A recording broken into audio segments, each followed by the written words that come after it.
안녕하십니까. 안성현 대표 박인종에서입니다. 제 오늘 299강은요. 당초 과거에 한 10년 전에 취득한 아파트 5억짜리보다 시가가 많이 올라서 20억 된 아파트를 본인이 한 채 그냥 소유하느냐, 아니면 배우자나 자녀에게 50% 정도의 가치를 사전 증여하면 어떻게 절세되는지 한번 이걸 한번 비교해 보겠습니다.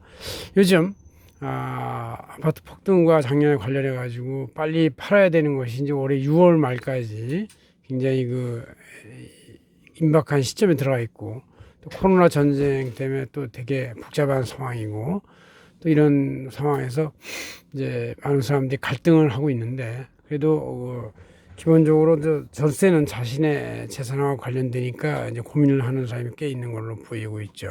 그래서 이번 주 강의는 이제 299강의로 그걸 잡았는데 한번 봅시다. 자, 기본적으로 어떤 사망 상속인 경우, 혼자 갖고 있으면서 아니면 나중에 50% 증여한 경우, 이런 두 가지를 딱 비교해 볼 수가 있는데요.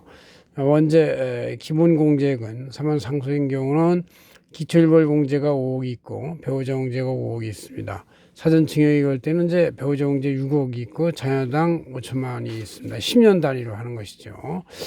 이 기초일벌 공제는 이제 10년 단위가 아니라 돌아가실 때 이고, 그렇지만 이제 30억까지 가능하니까 이 사전 증여에서 6억이 5번, 그러니까 10년간이니까 50년간에 걸쳐서 5번 이루어지는 것과 같은 효과가 있습니다. 자, 그럴 때 세금 계산을 위한 증여세를 보면 1억 증여나 상속세의 재산 가액 1억 원까지는 10%, 1억 초과되면 4억 5억까지는 20%, 5억 초과부터 10억까지는 30%, 10억부터 30억까지는 40%, 30억 초과부터 50% 이렇게 되는 계산 구조를 갖고 있는데, 이 두 개가 어떤 효과가 있는지 한번 비교해 보겠습니다.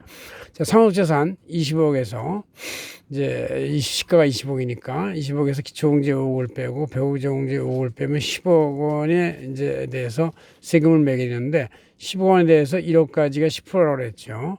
그다음에 1억부터 5억까지는 4억에 대해서 20%, 5억부터 10억까지는 5억에 대해서 30%가 돼가지고 2.4억 원이 됩니다. 그죠? 그럼 이렇게 되면 2.4억 원이 돌아가실 때 내야 할 세금이야, 이렇게 할 수 있고. 근데 이게 이제 아파트나 이런 재산이 아니고 법인이나 개인 사업자의 경우에는 가업 상속 공제 중소기업이면 적용받을 수가 있는데 200원까지 공제되니까 엄청난 금액이죠.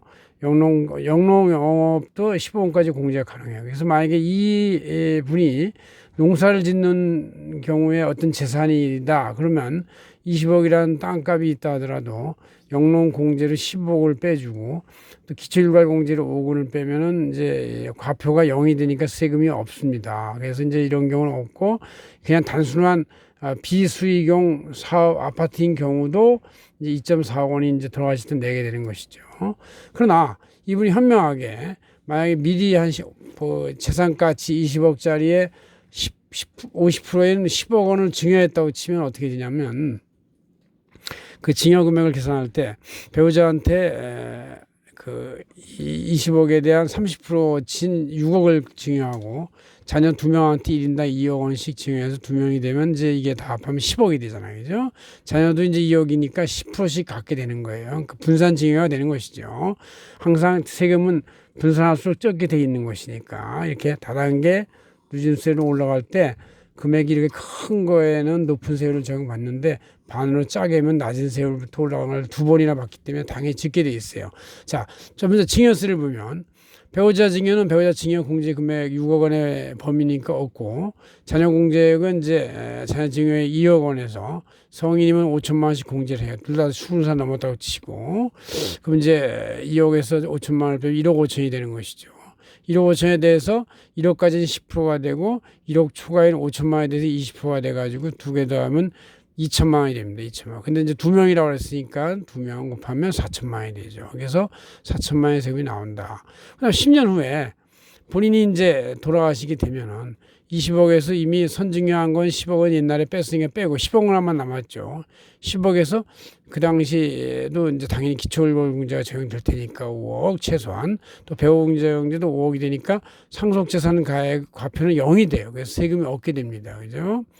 나중에 이 배우자가 10억, 6억이나 이런 10억을 상속 받았을 테니까 6억을 받은 거에 대해서 수증기사 6억에선 배우자가 다시 돌아가실 때 기초일가공제 5억을 뺍니다. 그럼 1억에 대해서 10%만 내니까 1,000만 원이 돼요. 그럼 이제 이쪽 경우는 미리 50%를 사전 증여한 경우는 4천만 원 세금하고 1천만 원 세금하고 더해서 합해서 5천만 원 세금이 되는 것이죠. 이렇게 세금이라는 것이 아파트건 어떤 다른 재산이건 쪼개서 미리 작전을 세울수록 그 절대적 세액은 이건 이제 돌아가실 때 내는 나중에 내는 거고 이건 이제 최근에 내는 거지만 이렇게 5배 정도의 차이가 날 수도 있다라는 걸 알 수 있습니다. 그래서 우리 합리적 방법을, 왜냐하면 이제 아파트 한 채인데 이거 살긴 살아야 되는데 팔기는 어렵고 그럴 때는 지분의 분산을 통해서 명의 이전을 해놓으면은 이와 같이 낮은 세금 한 번만 내면은 돌아가실 때 세금을 훨씬 미리 땡겨서 절약할 수 있다 이런 얘기죠. 그래서 이렇게 매도 먼저 맞는 게 낫듯이 세금도 먼저 맞는 게 나은 경우가 있다 이런 걸 말씀드릴 수가 있습니다.